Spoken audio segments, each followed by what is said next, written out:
Hello friends, ನಾವು ಮಂತ್ರಾಲಯ reach ಆದಮೇಲೆ hotel ಅಬೋರ್ಡಲ್ಲಿ stay ಮಾಡಿದ್ವಿ.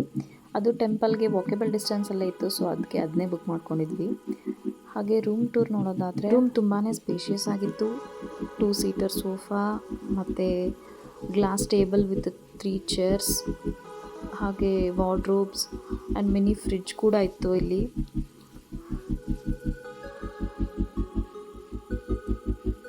ವಾಶ್ರೂಮ್ ಕೂಡ ಡೀಸೆಂಟಾಗಿತ್ತು. ಮಧ್ಯಾಹ್ನ ಸ್ವಲ್ಪ ರೆಸ್ಟ್ ಮಾಡಿ ಹಾಗೆ ನಾವು ಸಾಯಂಕಾಲ ಟೆಂಪಲ್ಗೆ ಹೋಗೋಣ ಅಂದ್ಕೊಂಡ್ವಿ. ಸೊ ಸಂಜೆ ಅವತ್ತು ಗುರುವಾರ ಆಗಿರೋದ್ರಿಂದ ಅವತ್ತು ರಾಯರ ದರ್ಶನ ಮಾಡಲೇಬೇಕು ಅಂದ್ಕೊಂಡು ಹೋದ್ವಿ. ಅಂದ್ಕೊಂಡು ಹಾಗೆ ದರ್ಶನ ಚೆನ್ನಾಗಾಯಿತು, ಜಾಸ್ತಿ ಕ್ಯೂ ಏನಿರಲಿಲ್ಲ. ದರ್ಶನ ಮುಗಿಸ್ಕೊಂಡು ನಾವು ನೆಕ್ಸ್ಟ್ ಡೇ ವೆಡ್ಡಿಂಗ್ ಆ್ಯನಿವರ್ಸರಿ ಇರೋದ್ರಿಂದ ಪೂಜೆ ಬರ್ಸೋದ್ರಾಯ್ತು ಅಂತ ಹೋದ್ವಿ. ಹಾಗೆ ಅಲ್ಲಿ ಸರ್ವಸೇವೆ ಅಂತ ರೆಸಿಪಿ ತೊಗೊಂಡ್ವಿ. ಅವರು ಅದಕ್ಕೆ 7 o'clock ಅಷ್ಟೊತ್ತಿಗೆ ಬರೋಕ್ಕೆ ಹೇಳಿದ್ರು, ಟೆಂಪಲ್ಗೆ 7:30 ಒಳಗಡೆ ಬರೋಕ್ಕೆ. ಸರಿ ಅಂತ ಅಂದ್ಬಿಟ್ಟು ನಾವು ಅಲ್ಲೇ ಪ್ರಸಾದಾಲಯದಲ್ಲಿ ಊಟ ಮಾಡಿ ಮುಗಿಸ್ಕೊಂಡು ರೂಮ್ಗೆ ರಿಟರ್ನ್ ಆದ್ವಿ. ನೆಕ್ಸ್ಟ್ ಡೇ ನಾವು ಫಸ್ಟು ಮಂಚಾಲ ಮಾಡಿದ್ವಿ, ದರ್ಶನ ಮುಗಿಸ್ಕೊಂಡು ರಾಯರ ದರ್ಶನ ಮಾಡ್ಕೊಂಡ್ವಿ.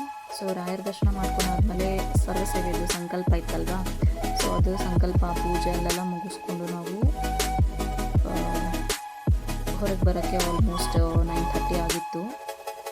ಪೂಜೆ ಎಲ್ಲ ಚೆನ್ನಾಗಾಯಿತು, ಮನಸ್ಸಿಗೆ ನೆಮ್ಮದಿ ಅನ್ನಿಸ್ತು.